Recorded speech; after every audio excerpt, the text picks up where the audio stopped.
There we go. You know, I've been asked the question, well, Blake, when does football season really start for you? And, you know, it's interesting when you think about your life and you think about things that happened. Like, if you would have asked me 20 years ago, I would have probably told you that football season really starts around the 4th of July, mid-July, your boy's birthday, mid-July, by the way. And it would have revolved around as a kid, me saying, man, when the NCAA video game comes out, that's when football starts, right? Like, that's when the action really gets going. And then I would have said to you 20 plus years ago that I would go and play with LSU, win a national title or two, look around other teams, go to Road to Glory, whatever it may be. But now, if you ask me again, now that I'm in my mid-30s, now that you and I have built a rapport on this show together, is it still coming back to, hey, next week that game will be released and you get to play with LSU if you're a gamer? Some of you who don't play games and don't play the video game probably like, this crazy son of a gun.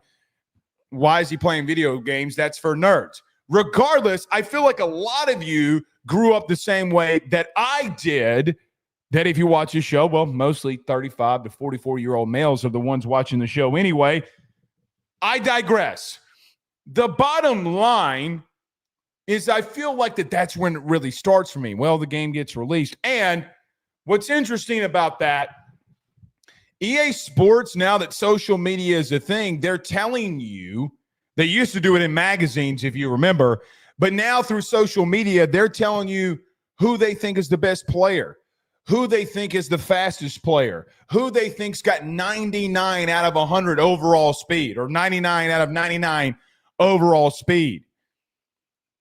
You really start getting into a situation where it starts becoming real. Like, hey, man, Clemson's got that many dudes on their defensive front seven that might be first-round picks? Yes, they do. Now, if you follow this show a lot, there's been many warning shots, not even really warning shots, but outright telling you, okay, can they stop the run? That's going to be a big thing to see if Clemson can do it. But they got dudes. But I thought it was funny today, now that EA Sports is constantly coming out, though, with their best player, Jeremiah Smith, Arch Manning, Garrett Nussmeier, being one of the top quarterbacks rated in the game. Deserved. It's interesting that the speed moniker, who is the fastest player or fastest players in college football going into 2025 season. You know, of the list, and we could read the list off, but of the top 10, Barian Brown, who is a wide receiver for you now, coming out of Kentucky, along with Jelani Watkins, who's had massive success on the track field. Both of them are in your top 10. Speed at wide receiver is what you get. There was a guy, though, that was left off on the EA Sports top 10 list, and that was Chris Hilton. And then you had players all over social media like Xavion Thomas.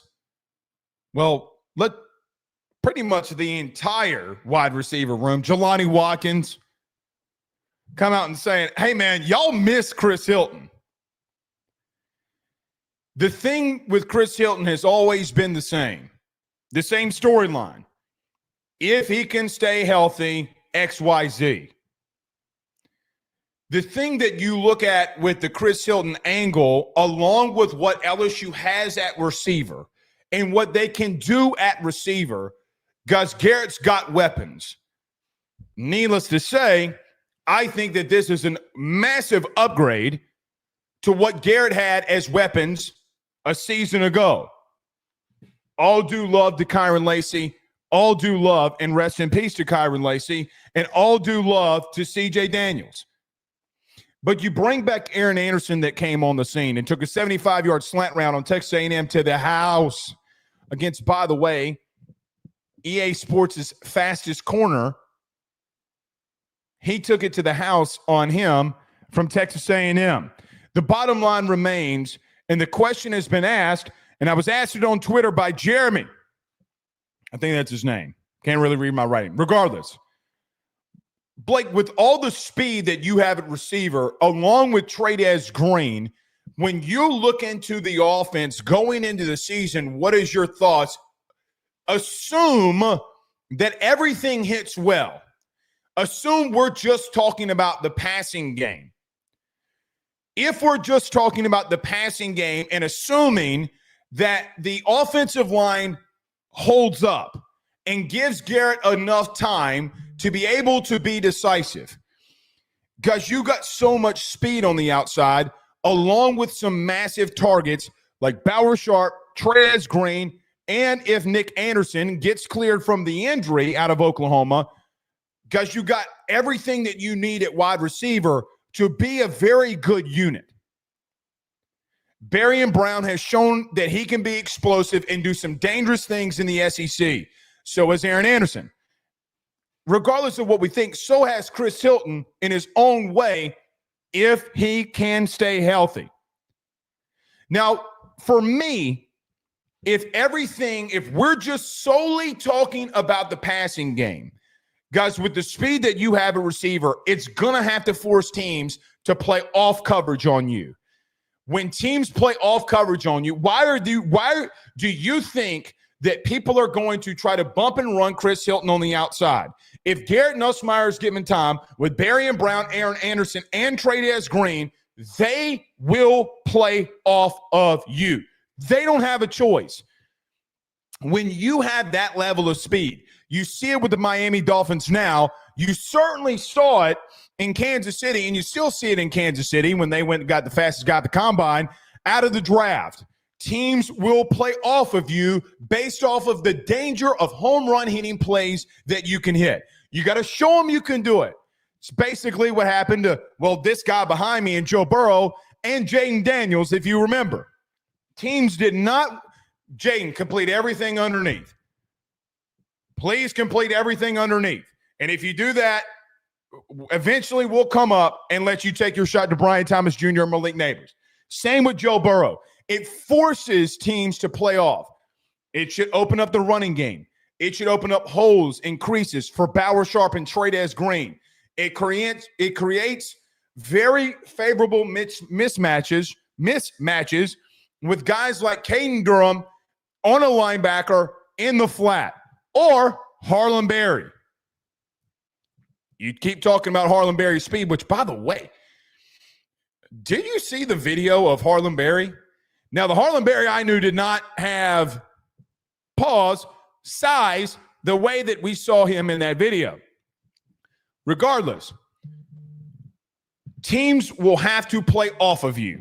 They will have to play off of you in a degree that if and when they do, you got to be able to execute in the running game at a high level.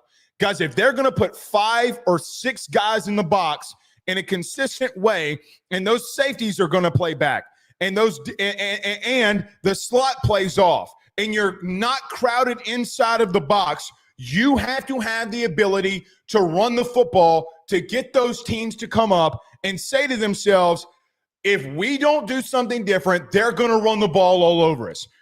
Last year, you did not present or remotely come close to representing the ability to be able to run the football effectively enough with there only being 5 or 6 guys in the box. You could not do it against Ole Miss. Literally, Pete Golding, literally all night playing the same exact thing. A&M did the same exact thing. So when you look at what teams did and you have the ability to help Garrett by running the football, guys, the speed is there for teams to be always worried about you. Hey, man, Let's play bump and run coverage with Barry and Brown on the outside. Let's play bump and run coverage with Chris Hilton, Aaron Anderson. God forbid LSU put that freak of nature Trey'Dez Green on the outside. God forbid. You have options. I know we started this segment off talking about an EA Sports game. I get it. But the real question becomes, now that we are going into, guys, again, what, Friday, today, July, guys, on Thursday, we are 30 days away from us coming in on the show and talking about a practice report. What do they look like? What went on today? You get to a place where, listen, this team and all of the question marks that you talk about going into it, there's a lot of reason why there should be hype around LSU. I don't think that you would deny that. I certainly will not deny that. The hype around them is real. There are question marks. It's why we also start off the segment by saying if everything around Garrett, specifically offensive line, is able to do what they can do and you're effective enough throughout the entire season, well, guys, you can be dangerous. You can do some special things. Doesn't change the fact that you do have question marks in certain key areas that you got to also show that you can do. Guys, as much as we've seen some of the buildup and hype around Clemson, it's well-deserved. Very well-deserved, the hype that's going around with Clemson, especially defensively, with now Tom Allen as their DC. It's very valid. You're starting to see like, hey, man, okay, that's a lot of elite speed out there. It creates so many options for you as a play caller. There are things you got to do to be able to take hold of that. All right. What video? It was the video LSU released. If you're talking about Harlan Barrett. I see you in the chat. Go hard or go home says what video? It's the one that LSU released. I mean, it looked like he had put on, again, pause, size. Ty Davis says Garrett just really needs blocking in a run game. It's not all he needs, but there are other things that he's got to do too, which I think that he will, and we'll talk about that tonight. I didn't get to the segment of Garrett last night. We'll do that here tonight. But it would go a long way. It would go more than a long way. More than a long way. Keith Doucette is in the 985. Galliano in the building. Where is everybody watching from tonight? You got to love it, man. You got to love it. 985 representing. I always love when the 985 starts representing. Philip Rose says, hey, Blake, do you know how much money the baseball team will get with revenue sharing? It starts today. Boy, here's what I'll say. We're going to talk about Santiago Garcia committing. I think that everyone in this show and in this chat that will listen to this show needs to do themselves a favor and go read the piece by Wilson Alexander over at The Advocate about revenue sharing. With the House settlement case, now players and athletes can be paid directly from the university. The $20 million allotted that the school now will have to pay the athletes. Just in a refresher course of what the House settlement case is. The university is divvying up those funds. I'm sure a lot of you know this, but I get questions all the live long day about all of this. I'm tired of answering them.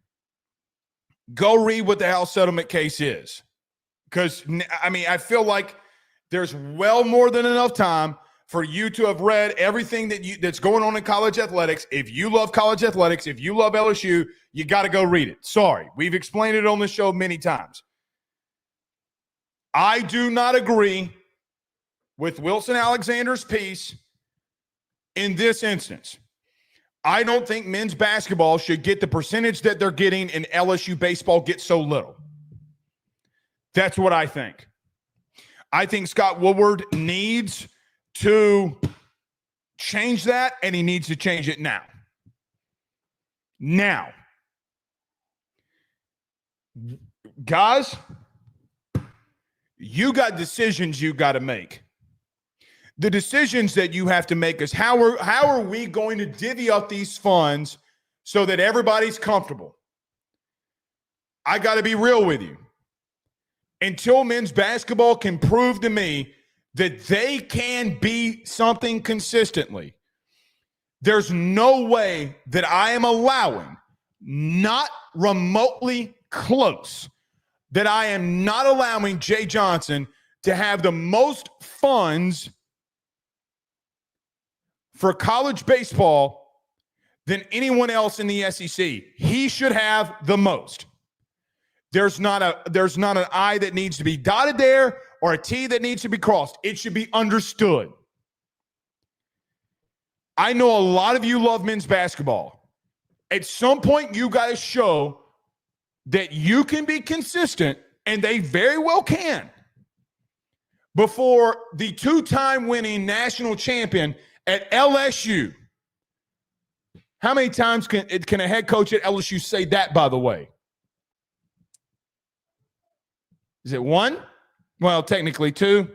No, actually, technically three. In the major sports, it's only two of them.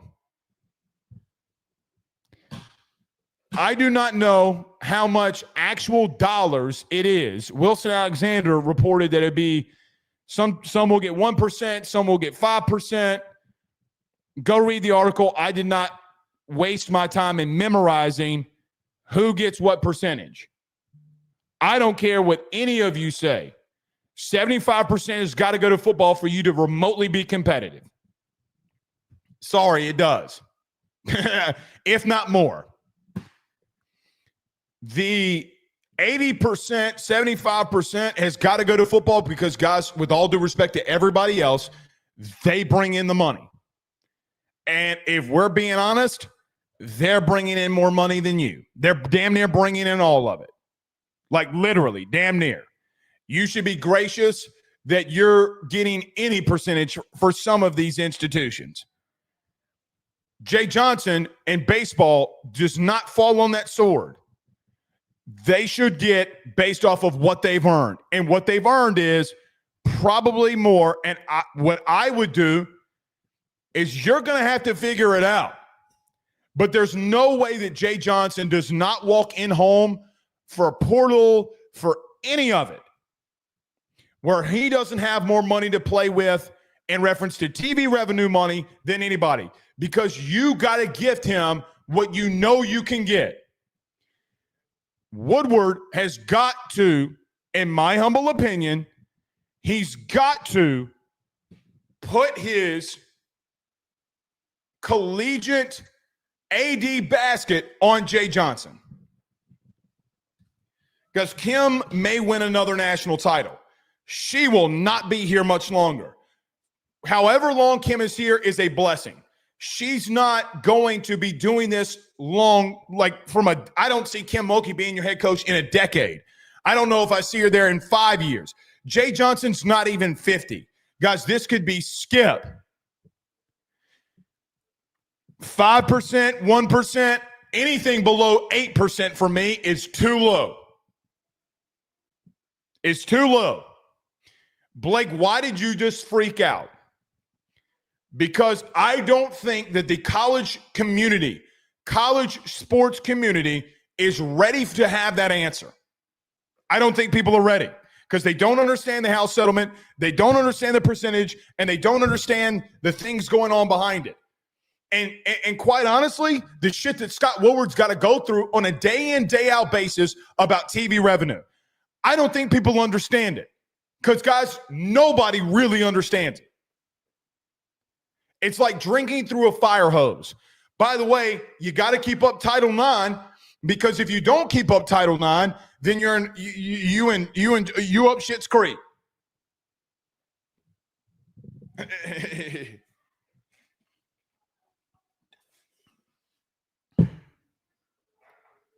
There's no way Jay Johnson for Blake Ruffino's take. There's no way that he walks in any living room in America where he doesn't have the most money to play with. Does not exist. Not remotely in the same stratosphere. Because we could go to football and say, well, Blake, Texas and A&M's got more. Yeah, in football they will. In football they should have the most money. Guys, you're the Bama of football. You're the Duke of basketball. Whatever you want. You're the New York fucking Yankees. That's what you are. And there's just 0% chance that he's not, from me, there's no chance that he's walking in there without the most cash. It doesn't exist. There's no reality. And if you're a Marvel fan, there's no external reality that exists where Blake Ruffino does not have the take of give Jay Johnson all the money in the world if he's at LSU. Doesn't exist. Wilson came out with the article. It frustrates the hell out of me when you can go and look at Ole Miss and divvy up and see what they divvied up for Mike Bianco. I'm just being real.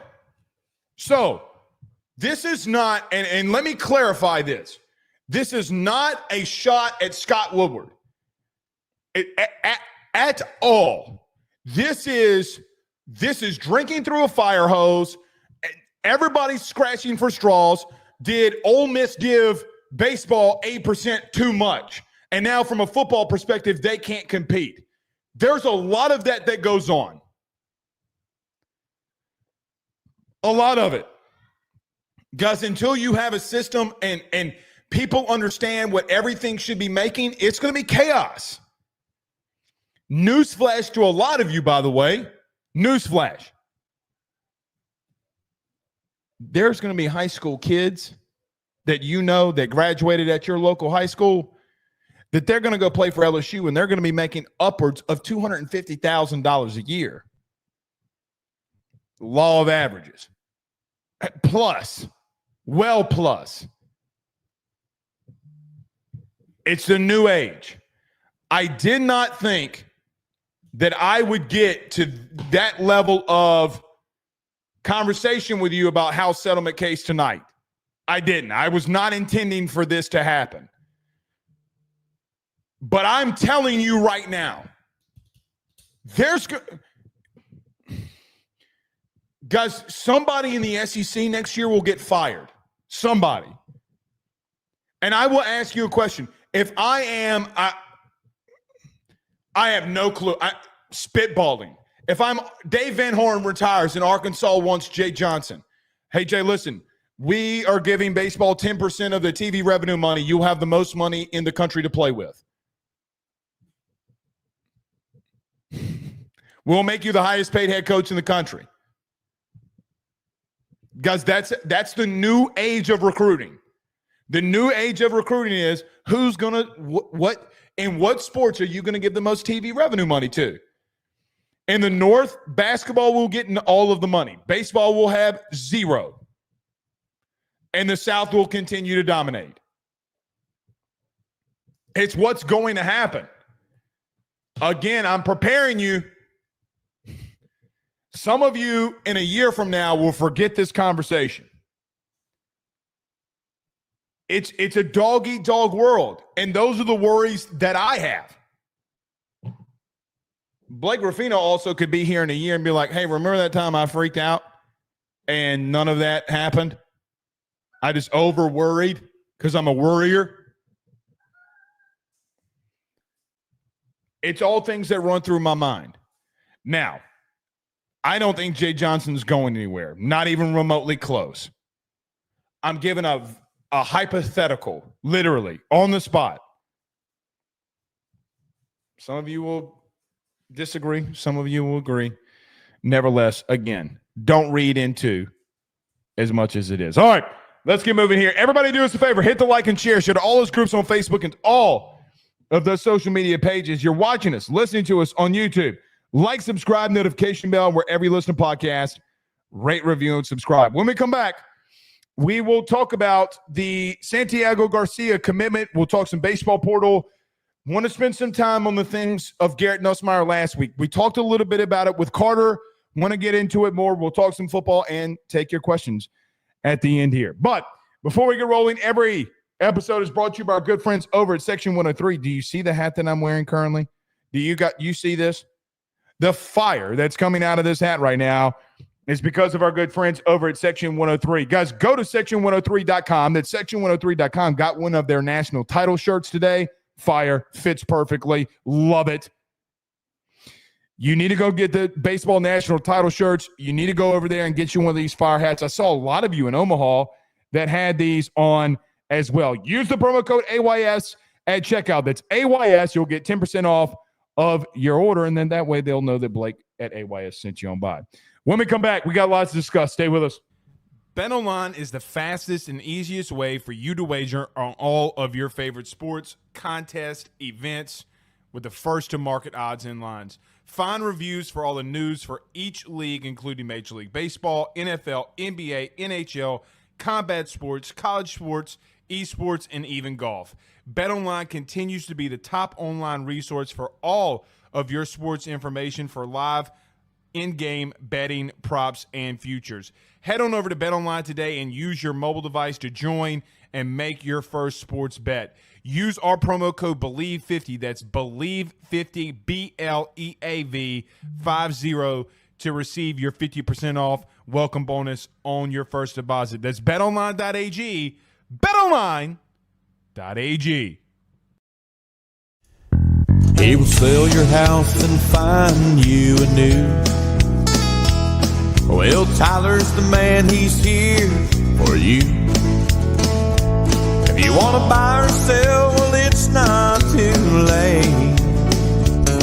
Dial 955-0008. Just call 955-0008. Y'all call Tyler, he'll shoot you straight.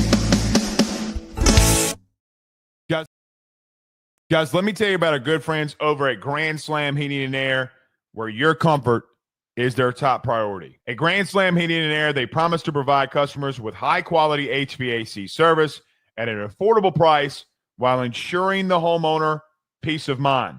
From their office to your home, they guarantee the best hassle-free experience around. Efficiency and comfort is their game.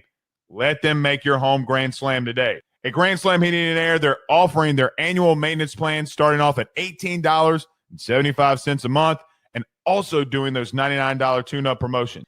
They provide free estimates for system and ductwork replacement, as well as offering financing to get the job done with no money up front. From Baton Rouge to Hammond to Covington, they're all around. So what you need to do today, give them a call at 225-380-9065. That's 225-380-9065. Or go over to their website, getgrandslamair.com. That's getgrandslamair.com, where your comfort is their top priority. We're back.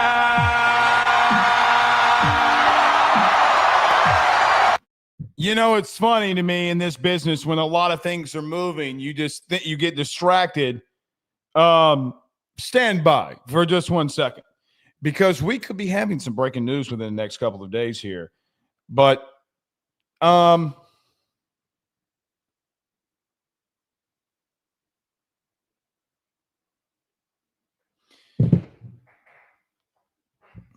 boy, if LSU does do what I would want them to do football-wise, it would be a great day in heaven. Louisiana will rejoice. I do promise you that. Santiago Garcia out of Oregon and out of Las Cruces, New Mexico, has committed to LSU. The big left-handed pitcher, that's number 3 for Nate Yeske and Jay Johnson, had 24 appearances on the season last year with a 4.20 ERA, 30 innings pitched, 40 strikeouts, 19 walks. Did play with Stephen Milam. and Las Cruces, New Mexico. Shout out to the Milums for retweeting AYS today. I really appreciate them doing that. The Santiago Garcia. Guys, last Thursday and yesterday, we had this exclusive discussion about Santiago Garcia. It is very clear to me in reference to Santiago Garcia that they want left-handed pitching because of what is going to happen next year in the league with a lot of very talented, highly qualified, first-round, bona fide first-round picks that are going to hit from the left side. You had Cooper Williams this year and Connor Ware, who at the end of the season, I feel pretty confident in saying, being in Omaha and, well, just really asking around, I think Connor Ware was hurt down the stretch. But outside of DJ Primo, who you would bring in certain, very certain left-on-left matchup in situations, you want left-handed pitching. Nate Yeskie wants left-handed pitching. We need lefties. Guys, you got a lot of big-time right-handed arms that are in that pen. You have a lot of big-time right-handed arms that can be in your rotation literally coming up this year. Casey Evans, I think of William Schmidt. I think of what Maverick Rizzi can be. So many different options that you have to play with. And by what you do have potentially coming in through the freshman class. Santiago Garcia is a guy that I think when you go look at his season and against high levels of competition, Oregon State, who was in Omaha, regardless of who he was going up against, there were some moments in a stretch within the middle of the season. He went Zach Cowan. He went baseball. He had a couple of bad weeks, one really bad outing that shot his ERA up. Guys, you go look at Santiago Garcia. You go look at the 24 appearances. You go look at the outright nasty stuff that he is throwing up there. Guys, this dude can pitch. This dude can pitch. I think right now, when I look at you, and I don't think you're done there, by the way. I don't think you're remotely close to being done in reference to the arms that you're going to be going after and are currently going after in the portal. Not close. You're not remotely close to being done. But I think of a guy like Devin Sheeran, who, by the way, I think it was Mikey Matuk who said on their show that, look, man, I saw this kid pitch, and he looked phenomenal. Coming off of the eight, like, he could come back now, like today. If that is the case, guys, I think that you have a lot of talent and a lot of some experience with guys who are really underrated outside of Casey Evans. Let's call it what it is. Last year's success and the way that the National Championship Series went was the reason that you really won it encompassed the entire season.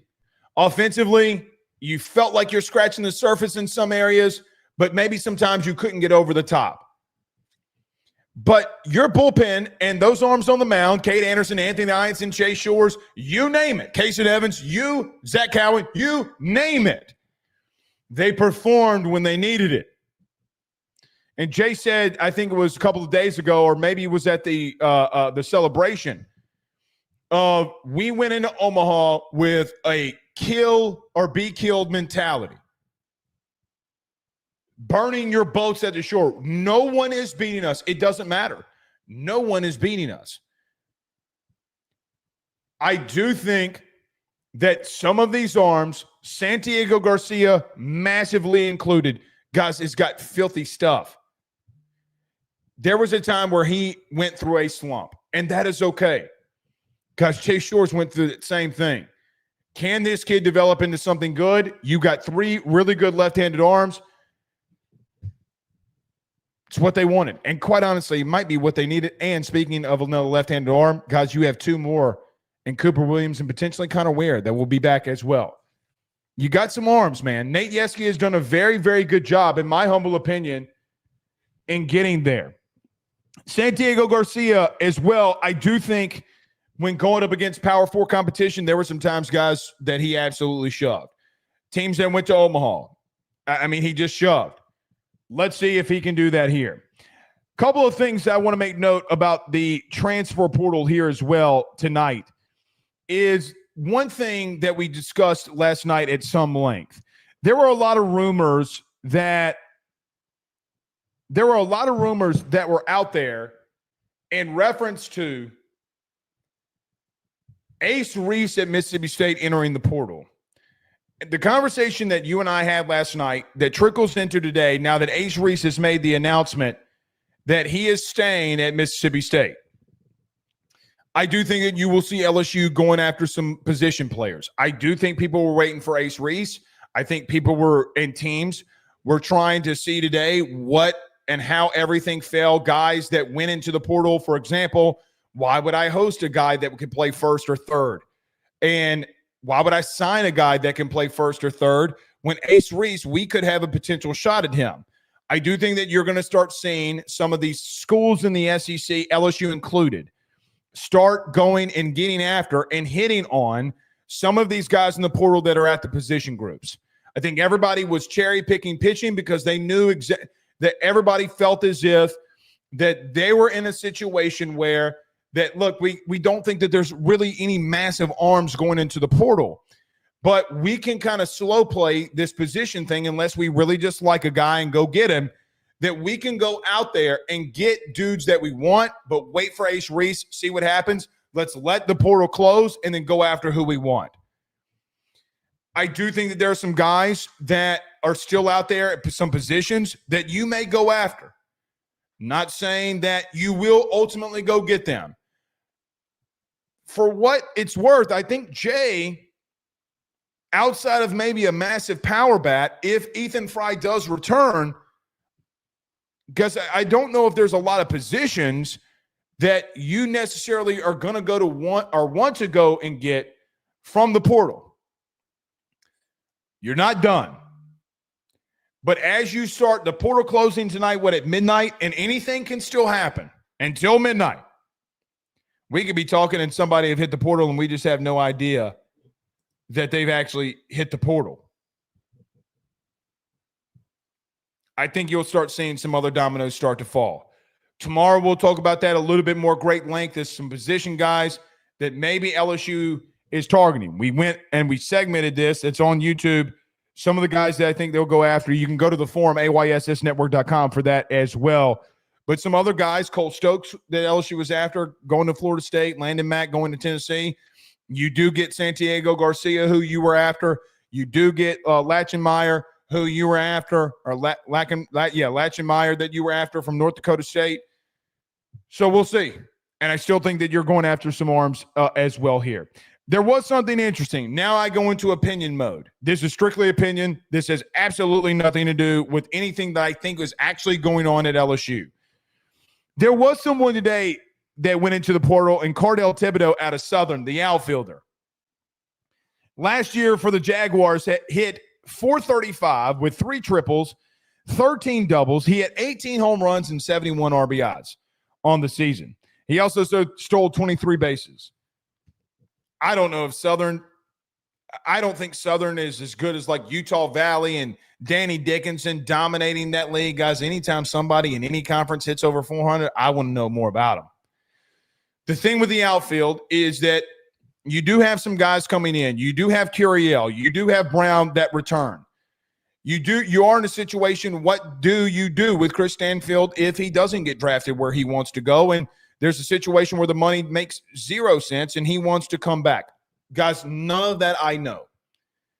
What I do know is that when you see a kid like Cardell Thibodeau, not the football player, offensive lineman. When you see Cardell Thibodeau getting to the portal, Blake Ruffino speaking, strictly opinion, I want to know more about the kid if I'm LSU. I want to know more about him. That's 18 home runs. Now, I will remind people that this is not your football recruiting situation. In your football recruiting situation,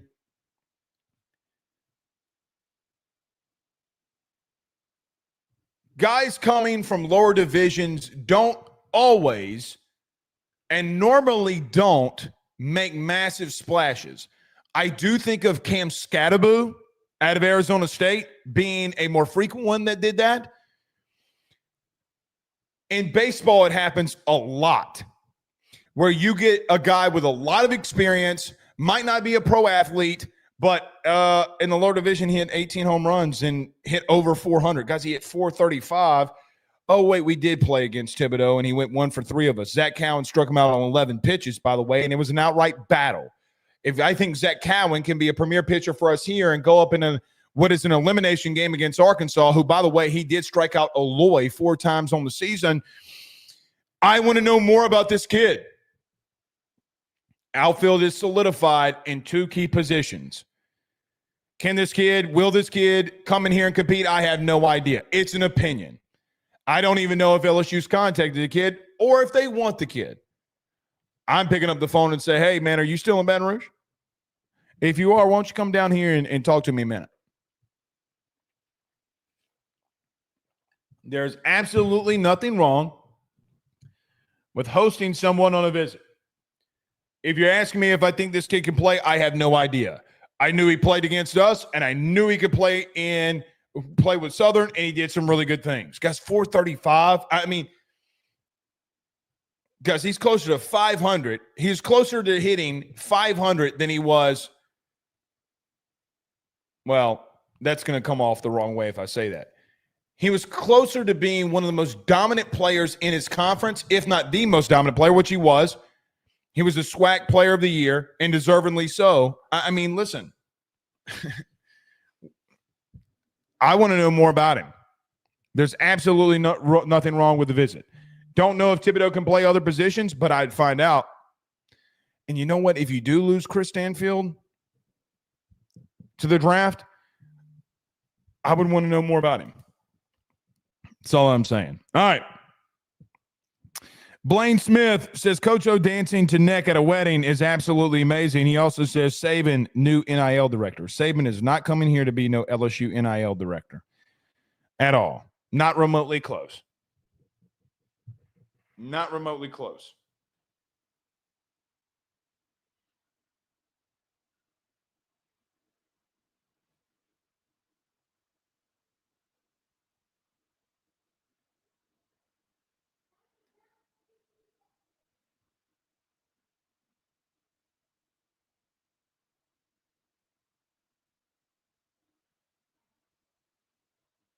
Not remotely close. We'll see. All right, a couple more questions here, then we're going to get to a break, and we're going to get to some football stuff with Garrett that I really liked. Brandon Reese, imagine how many championships Jay Johnson could end up winning if he stays at LSU for another 20 years. Imagine. Literally. Imagine. Yeah, imagine. Wayne Wells is Ashton Larson transferring. He is. He went in the portal yesterday. Traylon says, Blake, who is your wide receiver one? It's a great question. Not trying to cop out of your question. I mean, look, I think right now you have to go Aaron Anderson. I think you have to go Aaron Anderson as your number one because here's the truth. I love Kyron Lacey to death. God bless his soul. I miss him sincerely. I don't think, though, that when we talk about Kyron and respectfully, and I think you guys know what I'm trying to do here. I'm not trying to walk over Kyron by any means. God bless him. I really mean this. I thought Aaron was your number one, and I was saying this during the season last year, even, post the event with Kyron. I thought Aaron was your number one receiver this past season. I do think that when Chris Hilton came back healthy, Garrett did go to him a lot. Barry and Brown, Nick Anderson. Nick Anderson's got to get cleared health-wise. Guys, from what I've been told, I don't know if he's cleared yet. From a health perspective, you come to August, he could be cleared, and there's no problem there. You're good to go. Maybe him, Barry, and I don't know. I think Trey'Dez Green needs to be more involved than what they did with Mason Taylor a year ago. That is a fact. So I'd probably go Aaron based off of him being in from a receiving yard standpoint, one of the top receivers in the SEC a year ago. All right, let me get to a quick break. When we come back, we'll talk a little bit more football. Stay with us. Hey, guys, I want to tell you about our good friends over at Red Stick Financial. They're your local residential mortgage broker located right here in the heart of Baton Rouge, Louisiana. At Red Stick Financial, they find the bank that works for your particular set of needs to purchase the home of your dreams or refinance the current one. They truly are your partners in this process, and they pride themselves in helping individuals and families with one simple goal in mind, and that is to make home financing approachable, attainable, and stress-free. They are licensed in all Louisiana, Texas, and Mississippi. So from Amarillo to Meridian and everything in between, they have you covered. Red Stick Financial brings you creative, customized solutions, and they don't believe in the one-size-fits-all when it comes to loans. They even have special options for mobile and manufactured homes located in a flood zone and stated income financing for those of us who are self-employed borrowers. If you or someone you know is looking to buy a home, refinance an existing mortgage, or simply want to know what options are out there for your future, give Red Stick Financial a call today at 225-407-9250. That's 225-407-9250. Or check them out online at redstickfinancial.com. That's redstickfinancial.com. Before you purchase the home of your dreams or you go and do that refinance, you need to go local. Go Red Stick. Hey, Southwest Louisiana, are you ready to gear up for your next outdoor adventure or tackle that next big job on the farm? Then head on over to Henderson Tractors, Boats, and Power Sports. At Henderson and Lake Charles, they've got everything you need under one massive 30,000 square foot indoor showroom. Kubota tractors and mowers to power through the toughest tasks. Polaris off-road bikes and side-by-sides to conquer any trail. And tracker boats with brands like Ranger, Nitro, Sun Tracker, and Regency pontoons for a day out on the water. Whether you're a farmer or a hunter or just someone who loves the great outdoors, Henderson has what you need to get the job done and have fun while doing it. Browse their new and used inventory over at their website, hendersonimplement.com. That's hendersonimplement.com. Or give them a call today at 337-436-4366. That's 337-436-4366. Or go see them over in Lake Charles on the corner of East McNee Street and Highway 14. Remember, if you need a tractor, go to Henderson. Need a boat? Go to Henderson. Or if you need an ATV or side-by-side, you know where to go. Henderson. Just let them know that your good friend Blake Ruffino over at AYS sent you. Guys, I want to talk to you about our good friends over the Drake Williams Law Firm and Drake Title Company. Are you facing tough times due to an injury from a car accident, navigating the complexities of divorce, or purchasing a new home? At the Drake Williams Law Firm and Drake Title Company, they understand the challenges you're going through, and they are here to help. The lawyer team of Ernie Drake III, Ryan J. Williams, and Summer Vignair, along with Morgan Daniels, have the experience and proven track record to give you that peace of mind. Give them a call today at 985-386-7600. That's 985-386-7600 to schedule a free consultation at their brand new office located in historic downtown Ponchatoula. They're also doing a special, the AYS special. If you're refinancing or closing on a home in Southeast Louisiana, request the Drake Title Company to handle your closing. If you mention Blake Ruffino and AYS, you're going to receive a $400 discount on title fees. Again, give them a call at 985-386-7600. Let them know that Blake Ruffino sent you on by. Very well, something Garrett Nussmeier might hear in with the first overall pick next year. Who knows? Maybe he does. If he does, it means that we had a really damn good season. Or he just went off and then got Jaden Daniels by the defense. But I think it's going to be the latter. So last night I wanted to get to a segment. We kind of talked about this with Carter a little bit, but I was not able to get to it, and I really wanted to get to it. About Garrett Nussmeier being at the Manning Passing Academy this past week.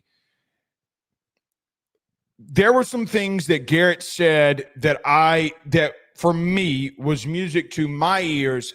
If we're able to process some of the stuff that he said, and it's actually like, hey man, he's done this, he's put the effort into this. you could be cooking with grease. The first question asked to Garrett was in reference to what basically he's been doing this offseason. The way that he answered it was, listen, for me, I'm going through all my mistakes that I made a year ago. We have to be able to look at the mistakes, correct the mistakes, and be able to overcome those mistakes and not do them again.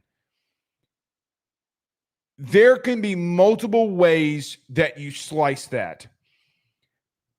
Clearly, he is of the understanding, and it's been a big emphasis, which has not been really public from Brian Kelly or Garrett until this point. We have to be able to reduce the turnovers. Now, I will remind you, if you remember in the Jaden Daniels senior season come up, there were a couple of things that happened. When Jaden went to the Manning Passing Academy and had a microphone in front of his face, one of the first things that he said was, the big emphasis that we've been focusing on all offseason was, number one, getting to a situation where I put more weight on my body to take the hits that I am going to take in the SEC. The second one was, we have to get a better connection with Malik, Brian Thomas Jr., Mason Taylor, etc., so that we can force the ball down the field and that we're in a situation where we can dice dudes up and we can go basically on a Heisman run. It's not what he said, but we are working on pushing the ball down the field. It's different with Garrett. Hey, let's not take that shot, take a sack, punt, live for another down. Great. Absolutely fantastic. Let's do that. There is something to be said and why everybody has hope on that Garrett being one of the top-rated quarterbacks in the country, potentially having a Heisman run. If that happens, he will do the biggest thing by reducing those turnovers. Garrett also said in that interview that it's really been a big emphasis for him this offseason to work on his lower body and get stronger. I think that is maturity, and I think what you saw from him throughout the entire week was a different level of maturity. I will buy into the person more than I will buy into the player. If the person at quarterback is showing that level of high-level maturity of getting the job done, that's why you buy into Jaden Daniels, why you buy into Joe Burrow, it's why you buy into Garrett Nussmeier, it's why you buy into players when they have buy-in. The talent is the talent. We all know that dudes at this level, Garrett included, and not even Garrett included, the principle remains the same. The principle is if you're out there correcting your mistakes, being better than what you were a season ago or yesterday. Guys, it comes off as coach speak in a cliche, but it isn't. It's the truth of how success is born. I look at Garrett and say, listen, you want to run the ball more when you're talking about I need to be stronger in my lower half. I've been doing it to be able to run the ball more effectively and be stronger when I need to be. Clearly was an emphasis of what Joe Sloan, Brian Kelly, Garrett, and Garrett's family have discussed. It's what they've discussed. The turnovers have got to come down. You know, we heard from Brian Kelly about Jaden Daniels in the 2023 season in reference to the biggest thing that he said was, remember in 2022 when we played Auburn, and it was a rough game for Jaden, that Brian Kelly went to Joe Sloan and said, listen, man, we can't have more games like that. Then, quite honestly, a switch was flipped with Jaden. He went into Florida and exploded. He beats Alabama. He goes off in certain situations. The flu game, which I don't know if people remember this, Harold Perkins was throwing up before the Arkansas game in 2022 when he went off. Team had the flu. If you remember, they had chicken noodle soup in a big container on the sidelines because it snowed the night before. There were instances when we hear from Brian Kelly about him, which we didn't hear in the offseason. We hear him talking about the Jaden Daniels Auburn performance. Did Brian Kelly, Joe Sloan, and Garrett come to that same realization at some point a year ago? And then this year we find out that story of, hey, we got to do this, this, and this better. I think Garrett basically laid out the plan for you of what Joe Sloan, Brian Kelly, and himself are laying into the season. Hey, this is what we're doing. This is what we're going about. And this is what we're going to strive to do and hit. You buy into the person 10 times out of 10 more than the player. Sometimes the player won't show up, but the person with the buy-in will always be there. Jay Johnson, as we just got done talking about some baseball, said, hey, he was asked, I don't forget who asked him the question after he won his second national title. Coach, what was the one thing the 2023 team had along with the 2025 team? Character. Yeah, the Paul Skeens, the Kate Andersons, the Dylan Cruzes, the Tommy Tanks, the Bear Joneses, name the superstar. Derek Curiel's, name the dude. And regardless of you got to have elite talent to win national titles. Sorry to tell everybody the real deep, dark secret. Everybody knows that. The thing that they both have in common is that they were very high character. Elite. We lost a series. We lost to Omaha in the beginning of the. We're going to turn right around and beat the shit out of somebody. The ability to flush a bad situation and move forward. Garrett ended it with this segment in reference to, I don't think that we as a team were as close last year as we are this one. Because teams win championships. Not one guy's going to lead you there on any team. And I guess you can technically say Cam Newton and Joe Burrow and Jane Daniels could have done that. You get what I'm saying. The bottom line remains is if what I heard at Manning Passing Academy, I will buy into the person. And I think you are as well. He's got the talent. Turnovers have got to come down. Love that he was there. I feel like the Manning Passing Academy is a big staple to know that, hey, man, football season is really here. I feel as if and you've had two of these,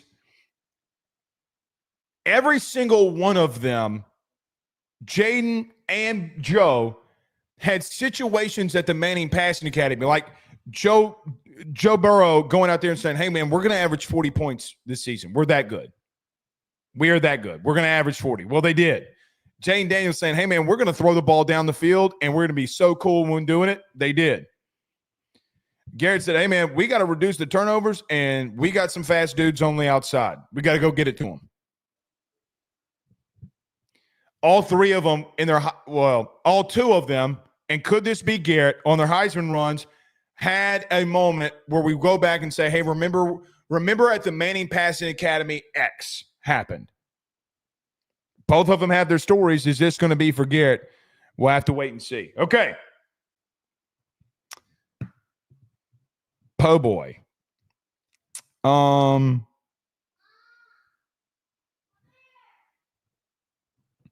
boy says no one watched more film than Jaden. He was a film freak and a workaholic. You got to have it, man. You got to have it.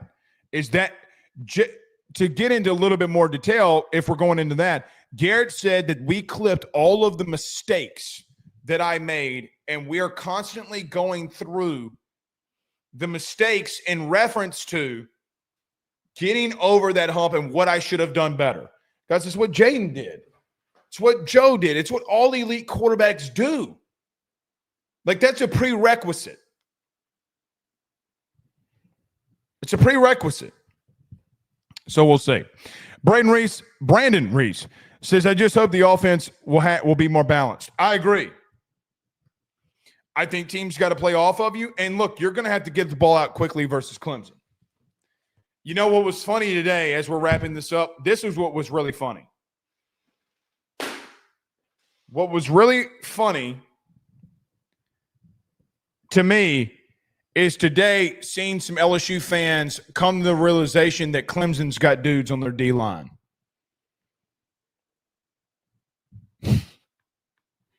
Damn, I didn't know that.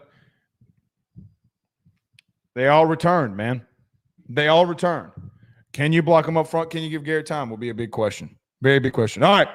We'll see y'all tomorrow, man. Y'all have a great night. Peace.